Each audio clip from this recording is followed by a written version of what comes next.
dias. Enquanto andou com Deus, Israel sujeitou os seus inimigos. Quando misturou-se com eles, perdeu a força, ficou estacionário e impotente. O centro religioso nacional ficou nesse tempo em Siló. Temos então o governo de juízes. Essa forma de governo, disse, era teocrática, isto é, Deus era o governante direto da nação. Porém, o povo não o levava muito a sério. Era obstinado e ingrato. O período de juízo foi marcado por anarquia, guerra civil, idolatria, invasões estrangeiras e opressão. O livro de Juízes termina afirmando laconicamente que cada um fazia o que achava mais correto. O maior líder espiritual do período foi Samuel, como juiz, sacerdote e profeta. Samuel foi o último juiz. Então aqui ele frisa muito bem em Juízes 21, 25. Cada um fazia conforme a sua própria vontade, ou seja, a lei foi esquecida, todo o pacto abraâmico foi esquecido e o povo ele vivia conforme a vontade dele. Eu tenho minha casa, tenho o meu local, tenho minha vida, então agora eu vou fazer o que eu quero. E aí ele parafraseia para os dias de hoje. Por quê? Se a gente não ficar atento à palavra, a gente não se analisar todos os dias, a gente muitas vezes pode cair nesse erro de independência. Ah, cara, eu vou fazer... O pastor está mandando vir para os cultos. Agora tem um monte de desigrejado aí com a pandemia, que aproveitou as lives e continuou de ver na live. Não quer vir mais para a igreja. Aí o pastor vai falar, gente, vamos congregar, porque congregar está na palavra, a gente tem que congregar, a gente tem que ceiar, a gente tem que voltar às atividades normais. Aí o pessoal fala, não, tá bom aqui, rapaz, eu ligo a live lá, pego uma pipoca, pego um refrigerante. Poxa, Deus está falando. O louvor tá falando no meu coração, tá tranquilo. Eu sozinho em casa, eu adoro a Deus tranquilo, tô de boa. Não preciso vir para a igreja, não preciso sair de casa, dar trabalho, tem que se arrumar, tem que ir, depois tem que voltar. Aqui não, eu ligo lá, Deus está falando. E muitas vezes a gente não sabe o fundo espiritual que está por trás disso. De quê? De gerar a gente a esfriar, de gerar a gente perder o contato com o nosso irmão, de gerar a gente perder a necessidade de congregar. Porque o que é a igreja? A igreja são pessoas que congregam com o mesmo propósito. De o quê? Um ajuda o outro. Um ora pelo outro, um se preocupa com o outro, um fala com o outro, e às vezes o inimigo ele coloca essa estratégia no nosso coração de que, não, sozinho eu dou conta. Eu assistindo a live lá, na minha casa, lendo minha Bíblia e fazendo minhas coisas, eu estou tranquilo. Eu não preciso vir para a igreja. E aí ele coloca no teu coração o quê? A independência. Aí você não se sujeita mais a uma liderança. Aí daqui a pouco você não está se sujeitando mais ao teu patrão no seu trabalho, você não está se sujeitando mais a quem é autoridade em cima de você, que tudo isso vai se plantando que é uma independência. O povo de Israel, na época de Juízes, eles começaram a ficar independentes, eles esqueceram o pacto, esqueceram tudo e falaram, não, agora eu vou cuidar da minha vida, já conquistei o que eu tinha que conquistar, e aí a ruína começou. Então, para os nossos dias é esse ensino de quê? De que a gente tem que estar dependente de Deus e sujeito a Deus o tempo todo. Sujeito a uma direção. Sempre ter alguém acima trazendo direção para quê? Para que a gente seja submetido a alguém que nos leve a caminhar, a acordar. Porque às vezes a gente precisa de um puxão de orelha. E quando a gente está independente, ninguém puxa a nossa orelha. Eu estou resolvendo a minha vida, eu estou com conta da minha vida. Agora, quando você submete, vem alguém que vê o que você não vê e fala, cara, caminha por aqui não, faz isso não, vai por aqui, vai por ali, você vai. Não, realmente... que o pastor está falando ali faz sentido, eu vou começar a melhorar. Aí isso é vida para a sua caminhada. Isso é o que é? Não andar sozinho. Hoje uma frase do pastor vai mudar com essa vida. É o seguinte, o período mais perigoso da nossa vida é o período em que a gente não tem nenhuma necessidade. Está faltando nada, está tudo de boa. Então, gera independência. Isso. Comodismo, isso aí. Isso aí. E aí a gente vai para o período da monarquia, que é de 1095 a 975, totalizando 120 anos. Esse período abrange os reinados de Saul, Davi e Salomão. E os livros do período são 1 Samuel, a 1 Reis 12, 1 Samuel 9, a 1 Reis 12 e Crônicas 10 e 2 Crônicas 10. Este foi o período áureo e esplendoroso da nação. Saul teve como capital a cidade de Gibeá. Davi, em seu reinado, conquistou Jerusalém das mãos dos jebuseus e fez a sua capital. Sua primeira capital foi Hebrom, e Deus fez aliança com Davi, declarando-lhe que jamais faltaria descendência sobre o trono da nação, o que se cumpriu em Jesus Cristo, descendente de Davi. Então aqui ele está falando sobre o início da era da monarquia. Aí ele fala do início do Reino Unido. O início do Reino Unido durou 120 anos, que foi com Saul, Davi e seu filho Salomão. Depois tem o segundo momento, que é o segundo onde divide os reinos. Continuou o período da monarquia, mas agora em reinos divididos. E aí ele fala que foi no período do reinado de Salomão que Israel teve sua maior área geográfica devido às conquistas de Davi e Salomão. Salomão chegou a dominar do Eufrates a Gaza. Mesmo assim, isso não abrangeu a área total prometida por Deus a Abraão, ao qual ainda terá cumprimento pleno. Do êxodo dos israelitas, a sua saída do Egito, a Salomão, há 480 anos. Então, da saída do povo do Egito até o reinado de Salomão, somos 480 anos. Os profetas desse período foram todos não literários, isto é, suas profecias não foram escritas. Um grupo, inclusive Saul, profetizado na época de Saul também era profeta, Gade, Natã, que profetizou para Davi, juntamente com Gade, era capelão da corte, e Aías. Então esse período aqui, os profetas eles não escreveram, não eram profetas literários como a gente estudou os profetas maiores e menores. Esse período os profetas eles trabalhavam já, que foi o início que os profetas começaram a entrar e trabalhar, foi no período da monarquia. E aí, nesse período dos três, foram os profetas que não eram literários. Os profetas literários começaram a partir do reino dividido, que está no texto 4 aqui que a gente vai estudar. Então a gente está na monarquia e no 4 a gente entra no reino dividido, que é quando Salomão morre e aí começa o problema de novo lá em Israel.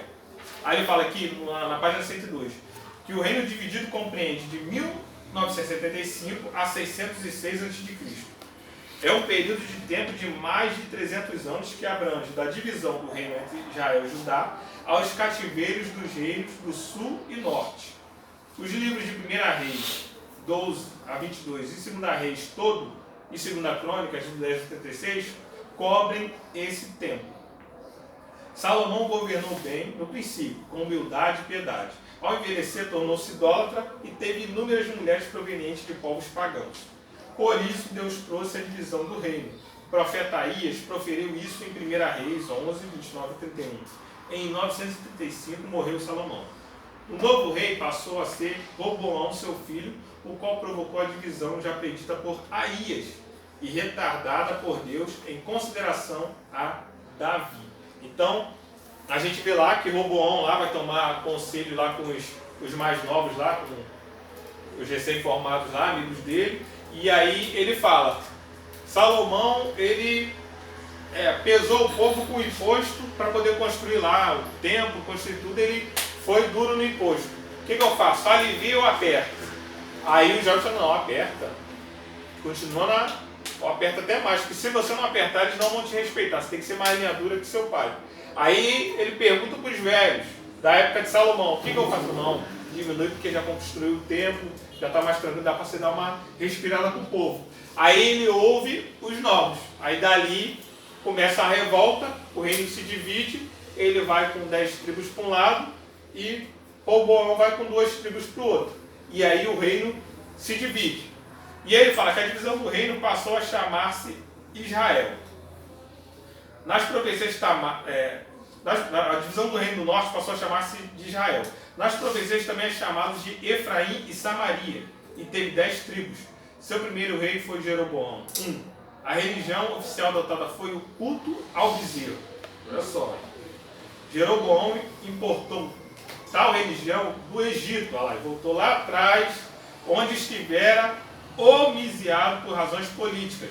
Afundou no baalismo, um culto indecente, e desumando a Baal e sua consórcia, Astarote. O profeta Elias e Eliseu, auxiliados pelo rei Jeú, comandaram a batalha contra esse culto idólatra. Ou seja, ele foi lá, se isolou, trouxe o culto para o grupo dele, e as 10 tribos maiores, que foi do reino do norte, a Bíblia fala que foram 19 reis. Nenhum se voltou para Deus. Todos eles foram idólatras. Já Nenhum no da reino descendência de Davi também, tá? Hã? Nenhum da descendência de Sim, Davi. nenhum da descendência de Davi. O segundo foi, dividiu em dois gêneros, Judá e Efraim. Judá era descendência de Davi, que era descendência de Jesus lá na frente. Esses, dos 20, 8 serviram a Deus, 12 não serviram a Deus. Tiveram 8 fiéis. Então, aí a gente pode comparar. Judá, engraçado, Judá foi Jesus e Paulo era da tribo de Efraim. Paulo era da segunda tribo que era a tribo de guerra, que era uma das principais tribos de guerra do povo de Israel. E ele diz que a capital do reino foi Samaria, e isso partiu do rei Onli. Antes disso, serviram como capital Siquém, Penuel e Tisa. O reino começou a ser levado em cativeiro para a Síria em 2 Reis 15:29. Nessa ocasião, o rei assírio Tiglat-Pileser, conhecido também como Pul, levou em cativeiro a parte norte e leste do referido reino. É chamado cativeiro galileu, ou seja, a primeira leva do cativeiro foi com esse povo do norte que era idólatra, que não teve nenhum rei bom. Foram profetizados várias vezes e eles foram para o cativeiro. Depois, anos depois, o reino do sul foi já na Babilônia. Primeiro a Síria, depois a Babilônia vem e toma o restante do outro reino. Só que a gente estudou lá, não sei se vocês pegaram o profeta, não sei se estudaram profetas menores, se entraram em profetas menores. A gente vê lá que na Síria a estratégia dele era dizimar tudo e assumir o espaço. Já na Babilônia não, eles deixavam o espaço lá e levavam cativo eles para a Babilônia para construir terra, para construir templos e os melhores para ficarem lá a serviço do rei da Babilônia. Então a estratégia de um era dizimar tudo, a do outro não, deixa o terreno, leva o povo. Aí lá na frente depois a gente vai ver que o persa ele já fazia o contrário. Ele já deixava, que aí Ciro entra, libera eles para construir, deixava eles com terra, deixava eles com a religião, com tudo, mas pedia as ofertas. Aí ele passa a só pedir o recurso. Então o domínio vai se aperfeiçoando. No primeiro destrói tudo, no segundo só pega o povo, e no terceiro deixa o povo e a terra e só pega o dinheiro. E nada parecido com o que é hoje, né? Deixa lá, só pega, puxa o dinheiro. Então, o reino do norte é o primeiro.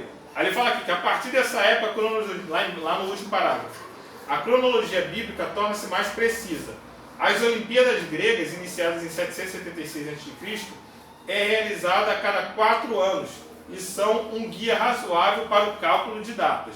Outra fonte de valor de que lançam mãos os doutos no assunto são os Anais de Roma, cidade-estado fundada em 753 a.C. Então a gente vê aqui primeiro cativeiro de Israel, e o reino do sul, Judá, entra no segundo com a Assíria. Além de destruir o reino do norte, a Assíria Babilônia, a Assíria invadiu Judá em 713 a.C. e capturou todo Judá, exceto Jerusalém, em 701. Nessa ocasião, o anjo do Senhor feriu 185.000 assírios. Em ambos os casos, o rei envolvido foi Senaqueribe. A Assíria foi vencida por Babilônia em 607. O reino do sul chamou-se Judá e compunha-se de 2 tribos, Judá e Benjamim. Muitos de Efraim, Manassés e Simeão também uniram-se a Judá. Os que não concordaram com o reino do norte também se juntaram em menor parte a essas 2 tribos. Simeão, que ficava ao sul de Judá, não tinha meio de comunicação com as tribos do norte. A capital continuou sendo Jerusalém. Durou pouco mais de 100 anos após o cativeiro do reino do norte. A religião oficial era o culto a Deus. Entretanto, a nação afundou tanto na impiedade, inclusive no baalaísmo e práticas cananeias, que não houve remédio senão ir para o cativeiro babilônico. Procedeu de maneira ainda pior o reino do norte. Judá, reino do sul, teve 20 reis, sendo o último Zedequias. Os reis bons foram 3, Ezequias, Josias e Joás. A satânica Atalia, filha do rei Acabe, foi a pior entre todos eles. A mensagem principal dos profetas era contra a idolatria, embora tenham bradado em vão. Então, mesmo com o exemplo do Reino do Norte, que foi levado, o Reino do Sul ainda continuava na idolatria. Então foi tendo avisos, tendo livramento pela Síria. Só que chegou um momento que Deus viu e falou, não adianta, eu tenho que deixar eles para o cativeiro, que a gente vai ver agora na frente, que o cativeiro foi o tratamento de Israel para quê? Para nunca mais voltar para a idolatria. Só quando eles apanharam, sofreram na pele, é que eles falaram, não, agora eu aprendi a lição. Não vou mais adorar outros deuses, que eles são até hoje rigorosos com isso. Então, vamos para o texto 5, que está caminhando para o fim. O tempo voa. Profetas do reino dividido. Aqui ele vai dar uma geral sobre os profetas que trabalharam durante o reino dividido. Aí tem os profetas, a gente sabe que tem profetas que trabalharam no reino do norte e tem profetas que trabalharam no reino do sul e poucos que conseguiram falar um pouco nos dois. Aí a gente vê os profetas não literários, que foram os que não escreveram livros, mas que está registrado na Bíblia, que são os dois anônimos, Elias, um outro anônimo, Micaías, Eliseu, Obed. Os profetas literários, que são Jonas, com mensagem especial para Nínive, capital da Síria, Oséias, Amós, profeta de Judá, mas com mensagem para o reino do norte, Miqueias, e que fez igual que teve um caso idêntico ao Amós. Os profetas do sul, antes do exílio, não literários, são Semaías, Ido, Azarias e Jeú, Eliezer, um anônimo, Ulda, Urias, Hanani e Jazel. Uma coisa que tem que entender, existiram os profetas antes-exílio, durante o exílio, Daniel foi um deles, e após o exílio. Então eles participaram dessas três fases. E qual era o trabalho deles? Alertar o povo com relação ao pecado, para quê? Para que coisa pior não acontecesse. Só que o povo não gostava muito de ouvir profeta, não. O povo ouvia, falava, tá bom, fazia a voz de mercador e seguia. Mas por que os profetas eles falavam? Para mostrar que Deus ele é fiel para cumprir. Deus era um Deus que não era de brincadeira. Se ele falasse, ele ia cumprir. Então os profetas iam avisando, se você continuar, vocês vão entrar em cativeiro, vocês vão ser... Tanto que tem uma passagem lá em Jeremias, chama muita atenção, que Jeremias já está cansado de profetizar, cansado, o povo não ouvindo. Chega uma hora e Deus fala assim, Jeremias, para de orar, porque acabou, chegou o limite. Dei chance até agora para poder eles se arrependerem e eu tirar, de pesar a mão e eles não irem para o cativeiro. Mas eles não querem? Então, aí Jeremias teve que parar de orar, porque a oração de Jeremias, para Jeremias andar em obediência com Deus, estava atrapalhando o propósito de Deus. Ele falou, não, Jeremias, para de orar e pedir misericórdia, porque não vou te ouvir mais não, deixa quieto. Então, muitas vezes tem situações na nossa vida, de pessoas que a gente está orando, que a gente está ajudando, que às vezes Deus fala assim, para de orar e deixa eu entrar no estreito, porque eu vou tratar quando passar um aperto. Porque tem gente que só volta para Deus no aperto. Às vezes você fala, você aconselha, você jejua, você ora, a pessoa não te ouve. Quando passa um aperto, volta rapidinho. Não, vou voltar porque eu passei, cara, eu fui assaltado, perdi emprego e tal, Deus está pesando a mão. Aí vai, volta e se ajusta certinho. Mas enquanto você fica ali orando, às vezes Deus vai, por misericórdia que você está orando, Deus segura. E muitas vezes você está impedindo o agir de Deus na vida da pessoa. Então, às vezes tem pessoas que a gente vai orar, que a gente tem que perguntar, Deus, é para eu continuar orando por essa pessoa? É para eu continuar intercedendo ou é para eu entregar ele na sua mão para o Senhor fazer o que o Senhor quer? E aí Deus vai falar, deixa que eu vou deixar ele ter a experiência dele. E lá eu vou tratar ele. Então, tem situações que a gente tem que ter discernimento. E aí Deus ele trabalhava muito com os profetas nesse sentido. Tinha hora que eles falavam, chega, acabou, eu tenho que tratar eles. E é provado, biblicamente, que o povo só melhorou depois que eles passaram pelo processo de cativeiro. Não teve outro remédio. O remédio deles foi o sofrimento. Texto 6, cativeiro do reino de Judá. E aí a gente caminha para o último, restauração. Como se fala em exílio babilônico, mestre? Diga. Está se referindo ao reino sul, porque era a estratégia do Nabucodonosor, né? Sim, o cara aí mesmo. O cara foi mais inteligente. Não que a destruição não tenha o seu lado positivo, né? Mas o lado norte lá, o cara queria tiro, porrada, bomba, destruição. E o Nabucodonosor lá, ele ia, pegava a galera mais inteligente, E deixou Deixava as mulheres, os velhos, as crianças para lá.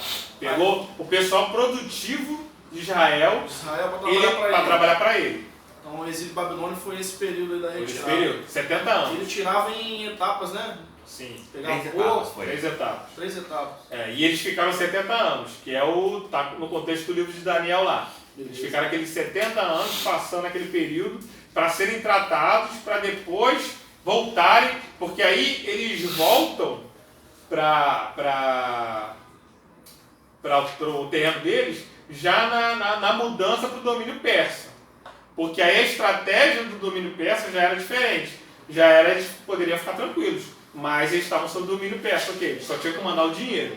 Mas só que ali, eles já tinham a pátria deles, já podiam adorar. Porque qual era a maior dor de Israel? Era não poder adorar o Deus deles e estarem ali numa terra estranha. Tanto que, quando a gente vai ler lá o livro de Neemias aparece com um semblante triste diante do rei. Por quê? Porque ele recebe um amigo vindo lá da terra de Israel, um dos velhos que ficaram lá, que Nabucodonosor não levou, e ele conta o estado da terra. Ele fala, ó, os portões estão quebrados, a cidade está destruída. Aí ele se entristece. Ele fala, poxa, eu estou triste porque minha terra está destruída. Aí o rei vê a tristeza dele e ativa no coração dele o quê? Então tá bom, pode ir lá, te dou autorização, te dou dinheiro, te dou carta, te dou tudo. Vai lá e restaura lá a sua terra e leva quem você quiser. Aí eles voltam para a terra. Então, foi o propósito de Deus quê? De tratamento. Aí quando eles voltam, eles já voltam diferentes. Eles já reconstroem o muro, eles já reconstroem a cidade, reconstroem o templo. Tudo volta para o propósito inicial que Deus preparou para Israel. Então, eles tiveram que passar por esse processo o quê? Para entrar no propósito que Deus tinha feito lá, que já era para ter sido realizado em Josué. Só que eles não entenderam, tiveram que sofrer para aí depois conseguir e ficarem sobre o domínio. Aí no texto 6 ele vai falar sobre o cativeiro de Judá. Ele fala na página 106 que em 597 a.C., Nabucodonosor voltou e saqueou o templo, levou em cativeiro o rei Joaquim, filho de Joaquim, além de 10.000 outros judeus, entre príncipes, oficiais e líderes, constituintes da aristocracia judaica. Pois Edequias tinha de Joaquim como rei em lugar deste. Nesta leva de cativos foi também o profeta Ezequiel, fato descrito segundo a Reis. Ou seja, ele pegava a nata, os melhores, e carregava. E botava outros para ficarem substituindo lá. Então essa era a estratégia principal do Império Babilônico. E aí no sétimo e último texto para a gente fechar, ele vai falar sobre a restauração pós-cativeiro. O cativeiro durou 70 anos, de 606 a 536. Livros escritos durante esses períodos foram Jeremias, especialmente os capítulos 39, em sequência, Lamentações de Jeremias, Ezequiel, Daniel, Esdras, Neemias, Esther, Ageu, Zacarias e Malaquias. Algumas particularidades caracterizam o ministério dos profetas Daniel, Ezequiel e Jeremias. Daniel permaneceu, isso pode ser matéria de prova, hein? Daniel permaneceu na corte do Império Babilônico e era proveniente da família hebreia real. Ezequiel foi mantido no campo entre os cativos. Sua mensagem era dirigida a todo Israel. Ele era sacerdote. Jeremias permaneceu entre os remanescentes deixados na Palestina. Aí a gente entende por que Jeremias é chamado de um profeta chorão. Por quê? Porque ele ficou na cidade destruída, chorando pelos que foram levados cativos e pelo fato de Israel ter sido destruído, ter sido acabado com tudo, porque eles destruíram o templo, destruíram tudo. Então ele ficou ali lamentando, por quê? Porque ele sabia que não era propósito de Deus que eles passassem por aquilo. Mas ele falou, o povo não ouviu, aconteceu. Então ele ficou nesse tempo de lamento com Deus, de oração pelo povo, pela situação caótica que o povo estava vivendo. O cativeiro curou Israel da idolatria de vez por todas, até os dias de hoje. Desde então, os judeus podem ser acusados de outros pecados, mas não da idolatria. O cativeiro trouxe ainda outras bênçãos, como as escrituras começaram a ser estudadas, copiadas e ensinadas, e surgiram nesses tempos as sinagogas. Ou seja, nesse tempo eles começaram a dar mais valor às escrituras, mais valor à lei, mais valor aos ensinamentos. Tanto que a gente vê lá, quando Esdras vem para restaurar lá, trazer o povo cativo para restaurar a cidade, primeira coisa que Esdras faz, a Bíblia diz que ele para no centro da cidade, abre o livro da lei e fica ali durante a manhã e passa da manhã até o meio-dia, lendo a lei e o povo em pé, em reverência durante aquele tempo todo, umas 4, 5 horas, ele lendo a lei e o povo só ouvindo, aprendendo e chorando, lamentando. Que era o quê? Era um processo de uma nova cultura para o povo. Uma cultura que de busca pelo conhecimento, de busca pela lei. Então é o momento onde mais copiaram a lei, o momento onde a palavra ela começou a ser mais difundida. Então por isso teve outros benefícios além de se livrarem da idolatria. Os imperadores babilônicos durante o exílio de Israel, isto é, durante todo o Império Babilônico, foram Nepolassar, Nabucodonosor, Evil-Merodach, Nerigassar, Labas-Marduk. O profeta Daniel conviveu com todos esses imperadores, destacando, é claro, Nabucodonosor. Em 536, a Pérsia subjugou a Babilônia e dominou o mundo até a elevação dos gregos em 330 a.C. Antes disso, a Pérsia vencera a Média, formando desde então um só domínio. Ao terminar os 70 anos de exílio, Ciro, o primeiro governador persa, proclamou o retorno dos judeus, bem como a restauração da nação de Israel, ao qual durante o domínio persa chamou-se Província de Judá. Nos documentos era também mencionado como uma terra de além do rio. E aí no 109 ele fala sobre a liderança judaica durante a restauração. Ele fala que entre os líderes que obtiveram grande notoriedade destacam-se no âmbito religioso Josué e Esdras, não é o Josué da conquista da terra, esse aqui já é outro Josué, e no âmbito civil Zorobabel e Neemias, sendo que ambos atuaram como governadores nomeados pela Pérsia. Ou seja, eles ganharam notoriedade no reino persa e autorização para irem para Israel, reconstruir lá, e de lá eles ficaram também como um representante do reino persa. A gente não falou que eles estavam com liberdade de religião, de espaço, de território, mas tinham que continuar mandando os donativos? Então, o dinheiro, então eles eram os representantes que organizavam tudo isso e estavam sob domínio dos persas. Eles tinham que prestar contas aos reinados persas para que eles seguissem na liberdade deles.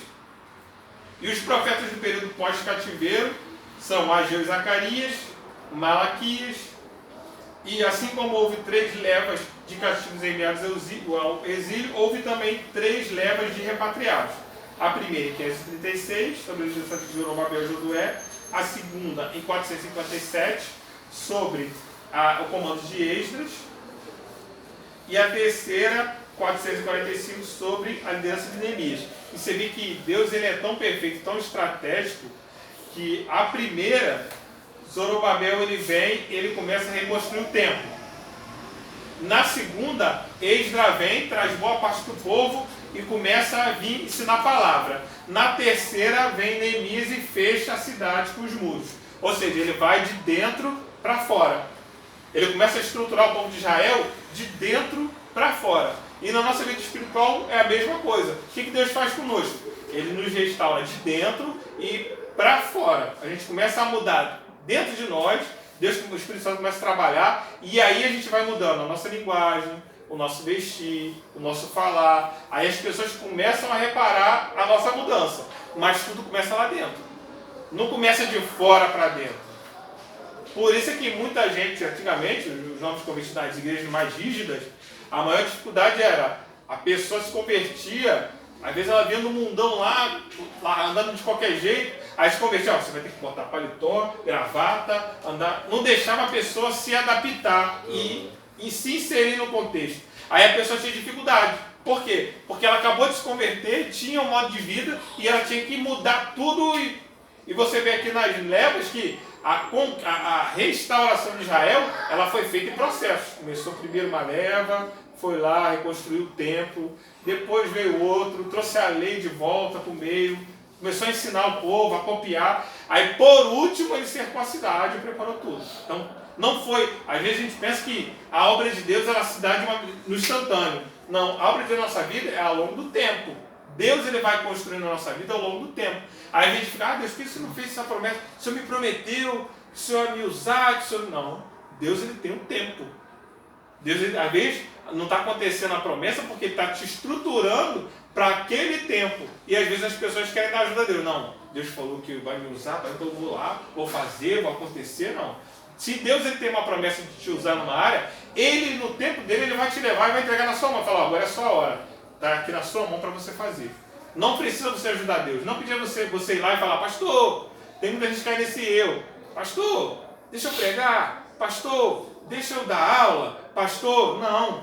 Se você tem uma chamada, Deus vai tocar no pastor e falar, olha só, você vai dar o estudo amanhã, você vai pregar tal dia. Por quê? Porque é o Espírito Santo que te conduz e te leva no tempo certo. Se você antecipar o tempo, você pode, de repente, cair no erro.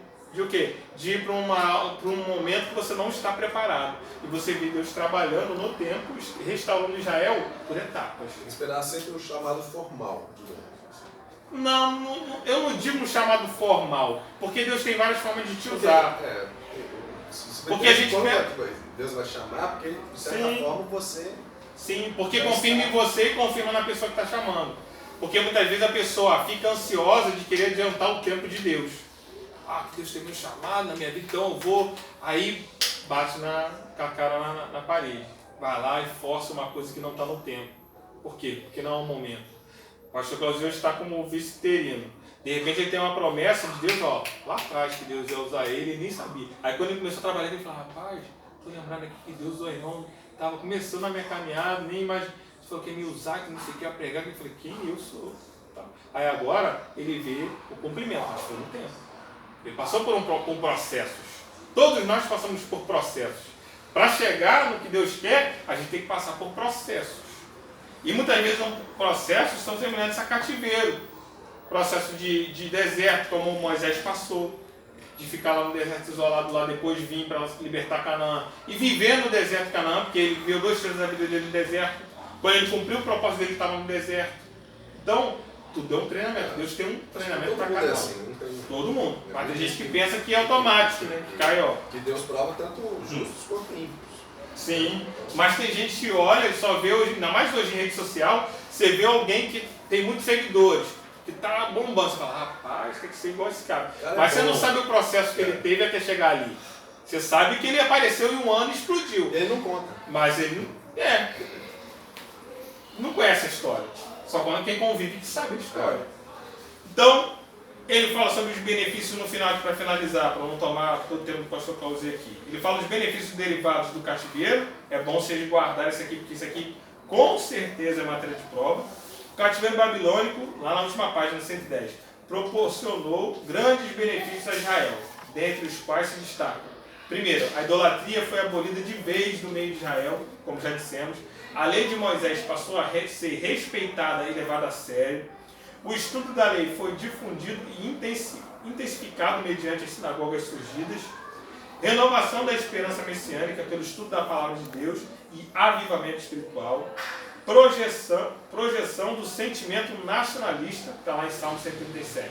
Concluímos, portanto, que Israel foi formado no Egito, destruído pela Síria e Babilônia e restaurado pela Pérsia. Forte isso aqui, hein?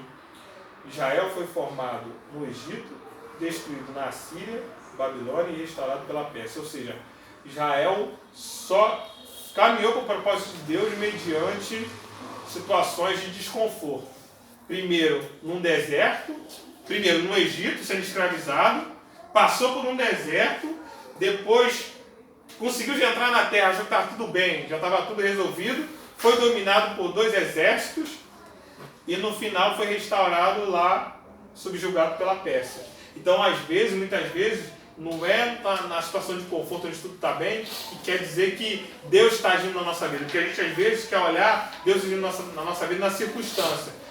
Se tudo que eu estou orando está acontecendo e eu estou na crista da onda, Deus está comigo, Deus está agindo na minha vida. Só que a história de Israel já prova que os momentos que Deus mais trabalhou na vida do povo de Israel foram nos momentos de dificuldade. Então, muitas vezes Deus usa os momentos nossos de dificuldade, de deserto, para nos colocar no propósito dele. O deserto, as dificuldades são escolas que nos colocam naquilo que Deus quer. Por quê? Porque Deus ele precisa que a gente saia da zona de conforto, que a gente faça algo diferente, que a gente haja no caminho que ele quer. Então Deus usa situações como essa. É aquela questão, né? Treino duro, jogo fácil. Isso aí. Então, o treinamento de Deus é um treinamento que muitas vezes a gente não entende. Então a gente não pode comparar a Canaã do outro com... André, passa o questionáriozinho pra eles rapidinho, que ajuda na prova, tá? Sim. Depois eu dou uma resumida. Sim. Esse negócio de biologia tem muito detalhe e esse questionário tem ajudado o pessoal na prova. Não tem problema não. Página 111, vou fazer o questionário rapidinho aqui, eles anotam a resposta, depois se for qual. Já mata metade da prova. É. Meu gato. Vamos lá. Associe a coluna A de acordo com a coluna B. Coluna A, 701. Compreende de Adão ao dilúvio e ocorreu no Éden e eram suas proximidades no Oriente. Sim. Sim, Período antediluviano. Lá, de Adão ao dilúvio, você já mata aí antediluviano. Conduzido ao Egito, veio a ser ali o primeiro ministro. Quem? José. No tempo dos juízes, ficou em Siló. Isso. Centro religioso nacional. No seu reinado, conquistou Jerusalém das mãos do Jebuseu. Letra A, Davi.